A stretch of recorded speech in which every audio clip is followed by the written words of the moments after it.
রিশাগালের জার্নিটা তো আসলে আমরা অনেকদিন ধরে এই ফিল্মটার সাথে আছি। আমরা অনেকদিন ধরে শুটও করেছি, তারপরে গ্লোবালি ঘুরেছি এই কাজটাকে নিয়ে।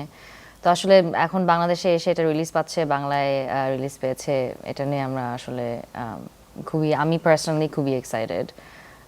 কারণ ঢাকায় যে মানুষগুলোর সাথে কাজগুলো করেছি সেই মানুষগুলো আলটিমেটলি দেখতে পারবে কাজটা।